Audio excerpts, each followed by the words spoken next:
তাহলে আমরা এখন দেখব হচ্ছে যে পাওয়ার ফ্যাক্টর কারেকশনের কথা যে আমরা বারবার বলে এসেছি একটা সিঙ্ক্রোনাস মোটর করতে পারে, সেটা আসলে কেমনে করা হয়? আমরা সিঙ্ক্রোনাস মোটরের যে ফেজর ডায়াগ্রামটা সেটা আমরা আগে দেখেছি যে আম তার টার্মিনাল ভোল্টেজটা যদি এটা হয় এবং তার যে ইএমএফটা জেনারেট হয় সেটার মাইনাস ইবি যদি এটা হয়, আমরা আগেও খেয়াল করেছি এটা কিভাবে ড্র করতে হয় লাস্ট লেকচারে বা তার আগের লেকচারে। এবং রেজাল্ট্যান্টটা যদি এটা হয়, কারেন্টটা হবে এটা। আমরা দেখেছি এবং এই আলফাটাকে আমরা বলছি হচ্ছে আমাদের লোড অ্যাঙ্গেল যেটা। আমার আলফাটা এদিকে যেটা আলফা, ওদিকে যদি আমি নিয়ে যাই তাহলে ওটাকে আমি আলফা বলছি। আচ্ছা। এখন আমি যদি আমার যে ফিল্ডটা ইবি, আমার এটা রোটরের যে ফিল্ডটা, সেই ফিল্ডটার যে কারেন্টটা সেটা কমিয়ে দেই, সেক্ষেত্রে কি ঘটতে পারে? সো ফিল্ডের কারেন্ট যদি আমি কমায় দেই, তাহলে যেটা হবে আমার এই ইবিটা আগে যতটুকু ছিল ভ্যালুটা তার থেকে একটু কমে আসবে। অবভিয়াসলি আমার ভ্যালুটা হবে এখানে। আগে ছিল এখানে, আমার এখন ভ্যালুটা হবে এখানে। যদি ভ্যালুটা এখানে হয় তাহলে আমার টার্মিনাল ভোল্টেজ ভি এবং ইবি এই দুটোকে যদি আমি ভেক্টরিক্যালি যোগ করি, তাহলে আমি দেখব আমার নতুন যে রেজাল্টেন্ট ভোল্টেজটা আসছে ইন্টারনালি সেটা হচ্ছে ইআর প্রাইম। এবং আমার ইআর প্রাইম যদি এখানে হয়, এর সাথে আমি যদি 90 ডিগ্রিতে আমার কারেন্টটা ড্র করি, তাহলে আমি দেখব আমার নতুন যে কারেন্টটা হচ্ছে সেটা হচ্ছে আইএ। কারেন্টটা দেখা যাচ্ছে ম্যাগনিটিউড এটার থেকে বড়, কারণ যেহেতু ভি এবং ইবির মধ্যে এখন পার্থক্যটা বড়, ইয়ার এর মানটা যেহেতু বেড়েছে। এবং আমরা খেয়াল করব যে যখন আমি আমার এই ভ্যালুটা কমায় দিচ্ছি, আমার ফিল্ড ভ্যালুটা কমায় দিচ্ছি, ফিল্ডের কারেন্ট কমিয়ে দেওয়ার কারণে আমার ফিল্ডের ইবি যেটা সেটা কমছে, তখন আমি দেখব যে আমার কারেন্টের রিঅ্যাক্টিভ পার্ট যেটা, অর্থাৎ যেটা ভি এর সাথে 90 ডিগ্রি অ্যাঙ্গেল আছে, সে পার্টটা আগে ছিল এতটুকু, এখন বেড়ে হয়েছে এতটুকু। তাহলে আমার রিঅ্যাক্টিভ কারেন্ট কম্পোনেন্টটা বাড়ছে। কিন্তু আমার রিয়েল কারেন্ট কম্পোনেন্টটা কিন্তু বাড়ছে না। অর্থাৎ এক্ষেত্রে আমার মোটর কোনো এক্সট্রা পাওয়ার জেনারেট করছে না। বাট সে বেশি রিঅ্যাক্টিভ পাওয়ার সে কনজিউম করছে। আচ্ছা, যদি আমি তাকে ওভার এক্সাইট করি তাহলে কি হবে? অর্থাৎ আমি যদি ইবিটা আগে ছিল এটা নরমাল আমি যদি ধরে নেই। আমি যদি তার থেকে বাড়িয়ে দেই, তাহলে ইবিটা আগে ছিল এটা।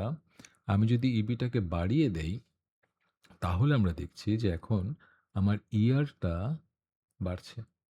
রেজাল্টেন্ট যেটা সেটা বাড়ছে। আমি দেখতে পাচ্ছি আমার ইয়ারের অ্যাঙ্গেলটাও কিন্তু চেঞ্জ হয়েছে। ইয়ারের অ্যাঙ্গেল যদি চেঞ্জ হয়, তাহলে ইয়ারের সাথে আমার আয়ের যে অ্যাঙ্গেলটা সেটাও চেঞ্জ হচ্ছে। সো এখন আমি যদি নতুন আইএ ডাবল প্রাইমটা যেটা, অর্থাৎ ইয়ার ডাবল প্রাইম হচ্ছে যদি আমি ওভার এক্সাইট করি। আমি যদি এটার ক্ষেত্রে খেয়াল করি, আমি দেখব যে আমার আয়ের অ্যাঙ্গেলটা চেঞ্জ হয়েছে এবং এক্ষেত্রে যদি খেয়াল করি আমার রিঅ্যাক্টিভ পাওয়ারটা কনজিউম যেটা হচ্ছে সেটা কমেছে। এবং আমার রিয়েল পাওয়ারটা কিন্তু স্টিল সেইম আছে। আমার এক্সাইটেশন চেঞ্জের কারণে আমার রিয়েল পাওয়ারের চেঞ্জ আসছে না। তাহলে আমরা দেখতে পাচ্ছি যে আমি শুধুমাত্র এক্সাইটেশনটা চেঞ্জ করে আমি আমার একটা মোটর কি পরিমাণ রিয়েল পাওয়ার, রিঅ্যাক্টিভ পাওয়ার সে কনজিউম করবে সেটাকে আমি কন্ট্রোল করতে পারি। Which is a very good news. কারণ আমি যদি একটা ইন্ডাস্ট্রি ওনার হই, তাহলে আমার মোটরটাকে যদি আমি এ ধরনের আন্ডার এক্সাইট করে রান করি, it will consume A lot of real power. কিন্তু আমি জাস্ট শুধুমাত্র আমার এক্সাইটেশনটা যদি বাড়িয়ে দেই, তাহলে আমি রিঅ্যাক্টিভ পাওয়ার যে কনজিউম করছে সেটা কমিয়ে দিতে পারি। দ্যাট মিনস আমার জন্য লেস বিল আসবে এখন। সো ইনফ্যাক্ট আমি যদি বিভিন্ন কেসে দেখি আমার বই থেকে, আচ্ছা এটা হচ্ছে যে ইন বোথ কেসেস আমরা যেটা বলছিলাম যে আম আমার যে রিয়েল পাওয়ার কনজাম্পশনটা এক্সাইটেশনের কারণে সেটা কিন্তু চেঞ্জ হয়নি। সেটা সেইম আছে। তো এটা ওরকম বিভিন্ন এক্সাইটেশনের ক্ষেত্রে এটা এক্সপ্লেইন করা হয়েছে এখানে। ছবিটা আমরা 90 ডিগ্রি ঘুরিয়ে তারপর এঁকেছি। সো ভিটা এখানে আমার ডিফারেন্ট এক্সাইটেশনের জন্য আমরা যদি দেখি যে আমার ইবি এবং ভি যদি সেইম হয়, তাহলে ছিল এখানে আমার ইবি যদি স্মলার দেন ভি হয়, অর্থাৎ আমরা যদি আন্ডার এক্সাইট করি, তাহলে আই এর অ্যাঙ্গেলটা চেঞ্জ হয়েছে। আমার যদি ইবি গ্রেটার দেন ভি হয়, তাহলে ইভেন এরকমও হয়েছে যে এখানে পাওয়ার ফ্যাক্টরটা ল্যাগিং ছিল, এখানে কিন্তু পাওয়ার ফ্যাক্টরটা এখন লিডিং দেখাচ্ছে এই অ্যাঙ্গেলটা। আমার um um right something like that. Even EV আমার এমনও হতে পারে যে আমার আইএটা এমন হলো যে এটা তো ল্যাগিং ছিল, এটা ল্যাগিং ছিল, এটা লিডিং। এক্ষেত্রে আইএ এবং ভি অলমোস্ট সেম, তার মানে পাওয়ার ফ্যাক্টর হয়ে গেল অলমোস্ট 0।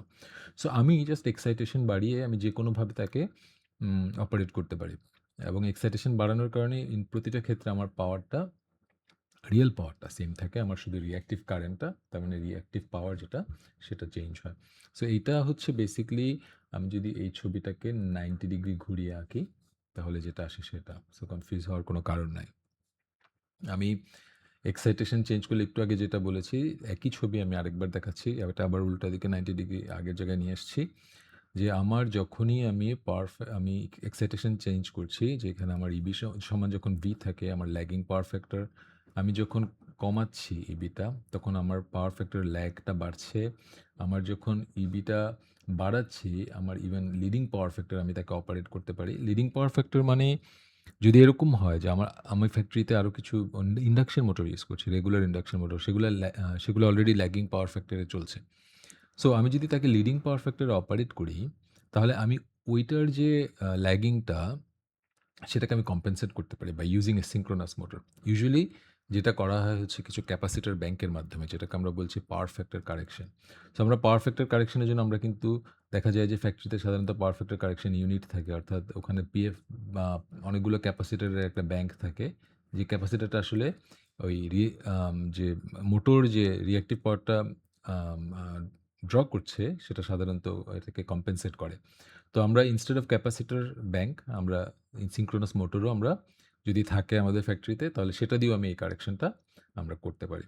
সো আমরা দেখতে পাচ্ছি যে আমরা ল্যাগিং অথবা লিডিং অথবা আমরা ইউনিটি পাওয়ার ফ্যাক্টরে কীভাবে আমরা একটা সিনক্রোনাস মোটরকে অপারেট করতে পারি। আমরা আমরা এক্সাইটেশন চেঞ্জ করলাম। এক্সাইটেশন চেঞ্জ করলে আমরা দেখছি যে আমার রিঅ্যাক্টিভ পাওয়ারটা চেঞ্জ হচ্ছে।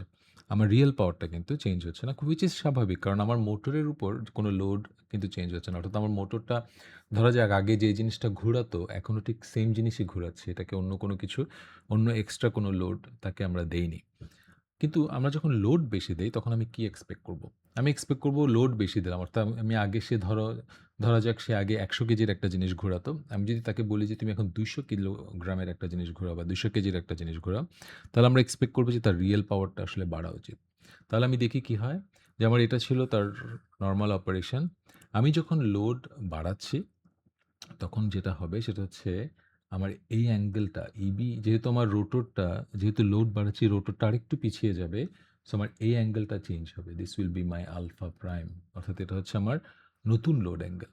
নতুন লোড অ্যাঙ্গেল যদি হয়, আমি যদি আবার সামেশনটা ড্র করি, আমাদের ইবি নতুন ইবি প্রাইম যেটা, সেটা এবং ভি এর সাথে, তাহলে আমরা দেখব ইয়ারটা বাড়ছে এবং আমার আয়ে যেটা, সেটার ভ্যালু বাড়ছে এবং আমার রিয়েল পাওয়ার অর্থাৎ ভি এর সাথে প্যারালাল যে কম্পোনেন্টটা আয়ের, সেটা বেড়েছে।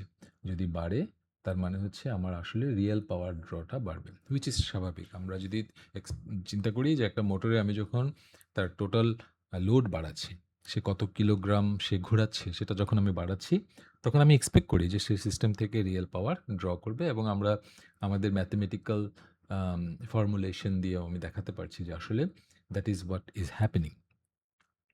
তো এই ক্ষেত্রে আমরা এক্সপ্লেইন করতে পারি আমাদের যদি এখন যদি আমি আবার আন্ডার এক্সাইট করি, অর্থাৎ আমার যদি ইবিটা কমিয়ে দেই অথবা ওভার এক্সাইট করি, তাহলে আসলে আমার এটা কি হয়? আমরা দেখব একইভাবে যে সেম লোডের জন্য আমার রিঅ্যাক্টিভ পাওয়ারটা চেঞ্জ হচ্ছে। আম এখানে যদিও ফাই, আমরা দেখতে পাচ্ছি যে আইএ প্রাইমের কারণে ফাইটা সামান্য বাড়ছে, স্বাভাবিক। আ আ বাট ইভেনচুয়ালি আমার রিঅ্যাক্টিভ পাওয়ারও কিছুটা বাড়ছে। বাট আমার রিয়াল পাওয়ারটা আসলে অনেকখানি বাড়ছে। So nothing tells you that reactive পাওয়ারটা এখানে চেঞ্জ হবে না। রিঅ্যাক্টিভ পাওয়ারটা অল্প চেঞ্জ হতে পারে। But most of the changes আমরা দেখছি যে আসলে যেহেতু আমার লোড বাড়ছে, আমার রিঅ্যাক্টিভ পাওয়ারটা রিয়েল পাওয়ারটা আসলে আমাদের রিয়েল পাওয়ার একটা বড় রকমের চেঞ্জ আসছে। তাহলে আমরা অল্টারনেটের ক্ষেত্রে দুটো জিনিস দেখলাম, যে তাকে আমি যদি এক্সাইটেশন চেঞ্জ করে দেই, তাহলে সেক্ষেত্রে কি হয়? তার রিঅ্যাক্টিভ পাওয়ারগুলো ভ্যারি করে, চেঞ্জ হয়। আমরা তাকে লিডিং, ল্যাগিং অথবা ইউনিটি পাওয়ার ফ্যাক্টরে আমরা তাকে অপারেট করতে পারি। যেটা আমাদের রেগুলার মোটরের ক্ষেত্রে কখনো সম্ভব হয়নি। আর আমরা যদি লোড বাড়াই, তাহলে আমরা দেখছি যে সে আসলে আমরা অ্যাজ উই এক্সপেক্টেড যে সে তার রিয়েল পাওয়ার কনজাম্পশন যেটা, সেটা বাড়াবে। আমাদের সিস্টেম থেকে সে আমার রিয়েল পাওয়ার কনজাম্পশনটা বাড়াবে। আচ্ছা। অল্টারনেটের ক্ষেত্রে আমরা কিছু টার্ম আমরা জেনে রাখতে পারি যে তার টর্কগুলো কি হয় আরকি। তার যেমন স্টার্টিং টর্কের কথা বলেছি আমরা, যে তার আসলে স্টার্টিং টর্কটা কি থাকবে। আমরা স্টার্টিং টর্ক সম্পর্কে আগে ডিসকাস করেছি। যদি অন্য কোনো কিছু ইউজ না করি, এটার স্টার্টিং টর্ক ইজ অলমোস্ট 0। সে নিচ থেকে স্টার্ট করতে পারবে না। তার রানিং টর্কটা কি হতে পারে? আম তার পুলিং টর্ক মানে হচ্ছে বেসিক্যালি সে কোন স্পিডে ঘোরার পরে তার তাকে যদি আমি পাওয়ার দেই সে সিঙ্ক স্পিডে চলে আসবে, এবং পুল আউট টর্ক মানে হচ্ছে আমি যদি তাকে লোড দিতে থাকি, একসময় তার এই অ্যাঙ্গেলটা বাড়তে থাকবে, বাট যদি আমি খুব বেশি লোড দেই তাহলে একটা পর্যায়ে সে আর সিঙ্ক স্পিড আর ঘুরতে পারবে না, তখন সে বন্ধ হয়ে যাবে। তো সেই টর্কটাকে আমি বলছি pull out torque. So these are just some definition of torques আমি যদি বলি আর কি। আমরা অল্টারনেটিভ ক্ষেত্রে যেরকম হান্টিংটা দেখে এসেছি, যেমন যদি অ্যাব্রাপ্ট লোড চেঞ্জ হয় তাহলে আমার এই আম আমার যে রোটরটা, সে রোটরটাও এই অ্যাঙ্গেলটা চেঞ্জ করার চেষ্টা করে। বাট যদি সে খুব বারবার যদি চেঞ্জ হয় এবং যদি হঠাৎ করে একটা র‍্যাপিড চেঞ্জ হয়, অর্থাৎ হঠাৎ আমার ধরা যাক ১০০ কেজি লোড ছিল, আমি হঠাৎ করে সেটা ৫ কেজি করে দিলাম। তাহলে তার একটা বড় চেঞ্জ আসলো। তখন রোটরটা করতে থাকে কি, আ একবার সামনের দিকে একটু এগিয়ে যায়, আবার একটু পিছন দিকে এসে অ্যাডজাস্ট করে, আবার একটু সামনের দিকে যায়। সো সে কিছুক্ষণ অসিলেট করে বিফোর সে ওই তার ফাইনাল পজিশনে আসার আগ পর্যন্ত। এখন এই অসিলেশনটা যদি খুব বেশি হয়, মেকানিক্যালি এটার জন্য হার্মফুল, কারণ অবভিয়াসলি একটা তার উপর একটা রোটরের উপর একটা প্রেশার পড়ে। সো এটা আসলে ডিজায়ার্ড আমাদের জন্য না আরকি। সো এটা আমরা বন্ধ করার জন্য সাধারণত আমরা যেটা করি যে অবভিয়াসলি আমাদের ড্যাম্পার উইন্ডিং গুলো আমরা দেই। সো ড্যাম্পার উইন্ডিং আমার ২ জায়গায় কাজ করছে। একটা হচ্ছে স্টার্ট করতে কাজ করছে। আর এটা অলসো আমাদেরকে আমরা দেখছি যে হান্টিংটা সেটাকে কমাতে সে সাহায্য করছে। আমরা অল্টারনেটর ক্ষেত্রে একটা গ্রাফ আমরা ড্র করতে পারি। আমরা দেখেছি যে আমরা যদি ফিল্ড কারেন্ট বাড়াই, তাহলে আমাদের আর্মেচার কারেন্টের আম আমাদের যে চেঞ্জটা হয়, তো সেই চেঞ্জটাকে আমরা ড্র করতে পারি। ধরা যাক আমার যখন লোড কম, তখন আমার আর্মেচার কারেন্টের আম আ আমার আমার আমার যে পাওয়ার ফ্যাক্টরটা সেটা কি হয়?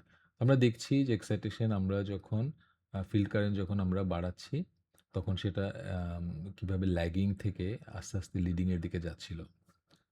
আমরা এই গ্রাফটা দেখলে আমরা বুঝতে পারি যে আমরা ফিল্ড কারেন্ট যখন বাড়াই তখন সে ল্যাগিং থেকে আস্তে, আস্তে লিডিং এর দিকে যায়। এটা আমরা ডিফারেন্ট লোডের জন্য ড্র করেছি, হাফ লোড, ফুল লোড ইত্যাদির জন্য। এটা আমাদের যে জায়গায় কাজে লাগবে সেটা হচ্ছে, ধরা যাক আমার একটা মোটর রান করছে। আমাকে যদি কেউ বলে যে ঠিক আছে এটা হাফ লোডে রান করছে, এখন এটাকে আমি অমুক ডিগ্রি লিডিং পাওয়ার ফ্যাক্টরে রান করা দরকার। তখন আমি বুঝতে পারবো যে আমার কত ফিল্ড কারেন্ট দিলে এটা আসলে এখানে এই লোডের জন্য সে আসলে আম আমার যত পাওয়ার ফ্যাক্টর দরকার তত পাওয়ার ফ্যাক্টরে সে রান করবে। সেটা আমি এখান থেকে বলতে পারি। একইভাবে সেম জিনিস, এটা হচ্ছে আরেকটা রিপ্রেজেন্টেশন যে আম বেসিক্যালি আমরা যখন একটা অল্টারনেটর সিনক্রোনাস মোটরকে আমরা একটা কনডেন্সার মানে ক্যাপাসিটর হিসেবে আমরা ব্যবহার করতে চাচ্ছি। সিনক্রোনাস ক্যাপাসিটর অর্থাৎ ক্যাপাসিটর যেরকম একটা লিডিং পাওয়ার ফ্যাক্টর দেয়, আমার সিনক্রোনাস মোটরও এক্ষেত্রে যেহেতু লিডিং পাওয়ার ফ্যাক্টর দিতে পারছে, এটাকে আমরা অনেক সময় সিনক্রোনাস কনডেন্সারও বলে থাকি। তো যখন তাকে আমি এই মুডে কাজ করাবো, তখন তাকে কত ফিল্ড কারেন্ট দিলে তখন সে কোন লোডের জন্য কতটুকু পাওয়ার ফ্যাক্টর দিবে, সেটা আসলে এই গ্রাফটা থেকে আমরা পাই। এখন আমরা যদি কম্পেয়ার করতে চাই সিনক্রোনাস মোটরের সাথে আদার মোটর, তার মধ্যে একটা হচ্ছে ইন্ডাকশন মোটর আমাদের যেটা ইম্পর্টেন্ট। তো induction motors as we said simpler. একটা squirrel cage induction motor is very simple. ভিতরে কিছু থাকে না, আমরা জাস্ট একটা পাওয়ার দেই, ঘুরতে থাকে। একটাই সোর্স থাকে ইন্ডাকশন মোটরে। আর আমাদের সিনক্রোনাস মোটরে অবভিয়াসলি ফিল্ড কারেন্ট লাগবে, এবং ইন্ডাকশন মোটরে আমাদের মেইন কারেন্টটা তো লাগছেই। Induction motor usually self starting, synchronous motor self starting না। এটার জন্য আমরা দেখেছি আমাদের বিভিন্ন রকম আ আমরা উম আ আমরা যেমন দেখেছি যে আমরা চাইলে একটা ড্যাম্পার উইন্ডিং তো আছে, স্কুইরেল কেজ মোডে কাজ করায় ১ম এ। অর্থাৎ basically the starting process is a little bit more complex এবং ইনভলভড। সো আমাদের যদি ছোট্ট একটা মোটর লাগে, আমার বাসায় যদি একটা পাম্প চালাই বা কিছু, সেখানে আমার আসলে synchronous motor will be an overkill. আমরা সেটা করব না। বাট অ্যাজ আই সেড, যত বড় হবে তত আমাদের সিনক্রোনাস মোটরের যে সুবিধাগুলো সেগুলো মোর অ্যান্ড মোর অ্যাট্রাকটিভ হতে থাকবে আমার কাছে। যেহেতু সিনক্রোনাস মোটর আমার রিঅ্যাক্টিভ পাওয়ার কন্ট্রোল করতে দিচ্ছে, এবং সিনক্রোনাস মোটর আমাকে ফাইন স্পিড কন্ট্রোল দিচ্ছে। সো ইন্ডাকশন মোটরের আম উম এই যে আম কম্পেয়ার টু সিনক্রোনাস মোটরের যে অ্যাডভান্টেজ গুলো আছে সেগুলো যদি আমরা খেয়াল করি, তাহলে আমরা আম আমরা লাইক একটা ইন্ডাস্ট্রিতে যখন একটা মোটর কেনা প্রয়োজন পড়বে কখনো আমার, তখন আমি আম অবভিয়াসলি সিনক্রোনাস মোটরের প্রাইস বেশি হবে। বাট আমি যদি প্রাইস ভার্সাস পারফরম্যান্স আমি যদি ওভার দ্য ইয়ার আমি চিন্তা করি যে ১ বছর যদি চলে, তাহলে যে এক্সট্রা প্রাইসটা আমি দিচ্ছি সেটা মেবি আমি যে রিঅ্যাক্টিভ পাওয়ারের জন্য যে কস্টটা আমি বেয়ার করতেছিলাম, সেটার কস্ট আমার কাভার হয়ে আসবে। তখন আমি হয়তো definitely will go for synchronous motor. Um তো এই যে আমি দেখতে পাচ্ছি যে লার্জ শিপ, লার্জ মিলে আমরা সাধারণত সিনক্রোনাস মোটরটা ইউজ করি because of their superior power factor that is there. আমরা নেক্সট লেকচারে বাকি ইভলিউশন অফ সিনক্রোনাস মোটর দেখব। আমরা যেগুলো দেখেছি সেগুলো আমাদের টেক্সট বুকে আছে। আমরা নেক্সট লেকচারে দেখব যে synchronous motor it's a very popular motor right now. আমরা আম প্রতিদিন আমাদের লাইফে আমরা সিনক্রোনাস মোটরগুলো ইউজ করি এবং আমরা দেখব যে আমাদের ক্লাসিক সিনক্রোনাস মোটরের থেকে যে মডার্ন সিনক্রোনাস মোটরগুলো আসছে সেগুলো আসলে কিভাবে আসছে এবং সেগুলোকে আমরা আসলে কিভাবে ইউজ করছি। ওই জিনিসগুলো আমরা একটু কভার করব।